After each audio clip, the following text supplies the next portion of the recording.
Silakan masuk. Silakan masuk. Assalamualaikum. Waalaikumsalam. Oke. Jadi ambil dulu di buku. Oke. Assalamualaikum warahmatullahi wabarakatuh. Bagaimana kabarnya hari ini? Alhamdulillah baik Kak. Baik, alhamdulillah.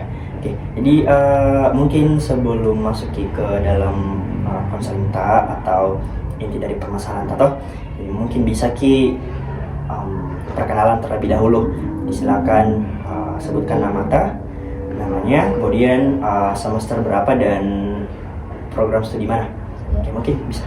Bismillahirrahmanirrahim. Assalamualaikum warahmatullahi wabarakatuh. Perkenalkan, nama saya Indah Alpiana dari program studi manajemen semester 2. Oke. Jadi dipanggil siapa ini? Indah. Indah oh iya, jadi Indah. Selepas tadi perkenalan dari Indah, jadi saya juga memperkenalkan diri supaya lebih kenal toh. Jadi perkenalkan, nama saya Andi Arisal, yang dimana saya merupakan mahasiswa program studi bimbingan dan konseling, dan di sini berperan sebagai konselor nantinya. Oke, jadi mungkin bisa kita mulai di. Nah, mungkin pertama-tama mungkin ingin saya tanyakan apa yang menjadi keresahan tak?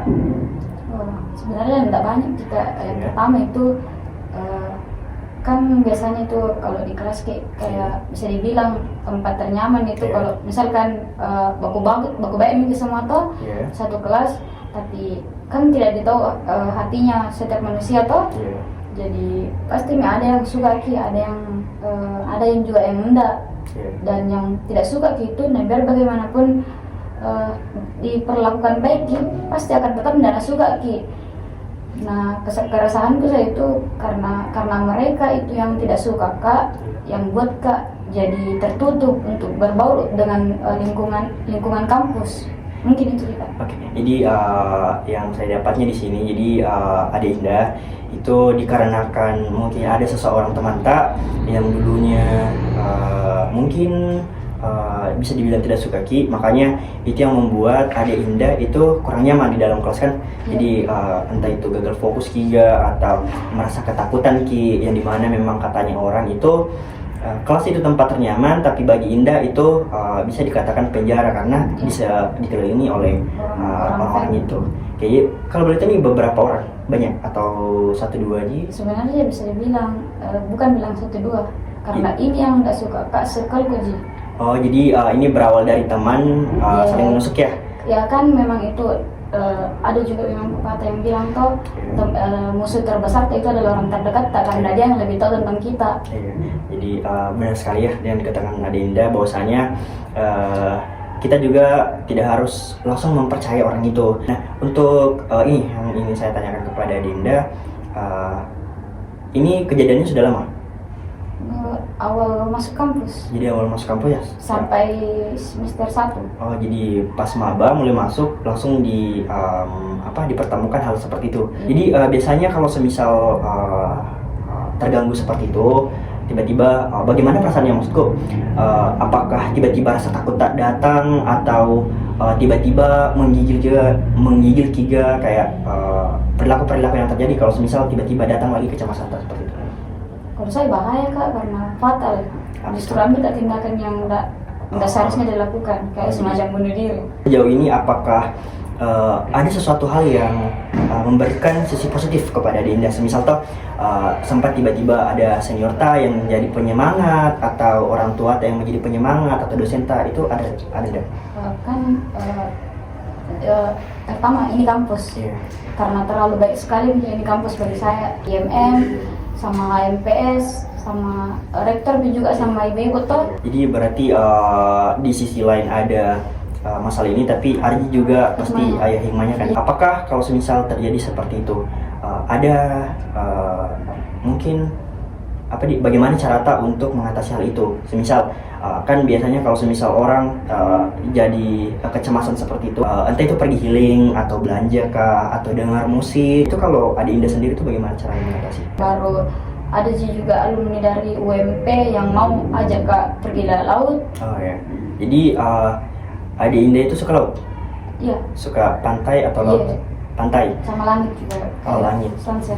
Mungkin ini ya, karena tadi saya dengar Adik Indah itu menyukai semacam laut atau pantai atau sunset, mungkin ini ada sedikit treatmentku, ada sedikit treatmentku dan semoga bisa menjadi semoga bisa sedikit mengobati dan bersedia untuk melakukan itu. Jadi langsung saja ya kita mulai nih. Mungkin bisa kita kasih relax dulu tak, entah itu mungkin sandar atau mungkin tetap dalam posisi itu. Jadi cari kita tempat ternyaman tak mau sandar tidak. Oke, tadi ya. Oke. Jadi di sini Adik Indah ya. Adik Indah mungkin bisa kita tutup mata sejenak. Jadi nanti di sini silakan mainkan imajinasinya yang ada dalam pikirannya toh. Mungkin bisa kita tutup mata. Jadi ini Adik Indah suka pantai ya? Pantai. Jadi saya di sini ingin mengarahkan Adik Indah. Jadi silakan bayangkan kalau semisal Adik Indah itu lagi di pantai, apa yang kita lihat di sisi pantai? Laut. Ada ombaknya? Ada. Cantik? Iya. Ada kicauan burung juga yang lewat? Ada? Perahu juga. Oh, perahu. Kita lihat perahu. Oke, coba kita semakin dekat ke situ, semakin dekat dan mungkin kita atur nafas dulu dengan baik toh. Kita nikmati angin yang kena kita nikmati perahu yang lewat, kita nikmati ombak dari pantai itu toh. Jadi coba bayangkan pasti Adik Indah itu tidak ada dalam situasi inilah, tidak ada masalahnya. Jadi silakan buang dulu jauh-jauh masalah dan nikmati dulu keindahan yang ada di depan mata Oke, silakan kita lihat dulu apa yang kita lihat di situ sekarang.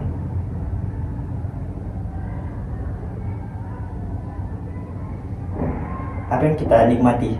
Apakah ada angin yang kena ada angin. Sejuknya pantai. Oke. Ya, jadi silakan nikmati untuk beberapa detik ya. Jadi saya persilakan.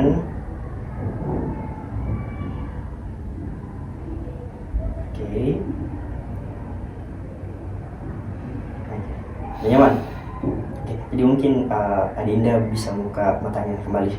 Kita lakukan itu. Jadi kalau misal paniki, jadi silakan kita pejamkan mata, atur nafas dengan baik, kemudian bayangkan yang ingin dibayangkan, tapi hal-hal yang positif seperti itu. Oke, mungkin saya tanyakan dulu bagaimana kira-kira perasaannya setelah entah itu berbagi cerita sama saya dan merasakan treatment tadi. Sedikit tenang Ya. Iya. Kalau nantinya terjadi kembali, jadi silakan cari lingkungan yang benar-benar positif lah. Ada juga kan sebenarnya tuh itu Allah kasih ujian, tidak mungkin nak kasih ujian Allah kalau di luar batas kemampuan tak. Jadi itu saja ditanamkan. Itu baik sekali. Oke, mungkin cukup sekian ya. Jadi kalau semisal nanti ke depannya mau datang konsul lagi, itu bisa sekali bertukar cerita. Yang penting kita percaya sama saya toh, karena di dalam ilmu BK itu asas kerahasiaan sangat tinggi.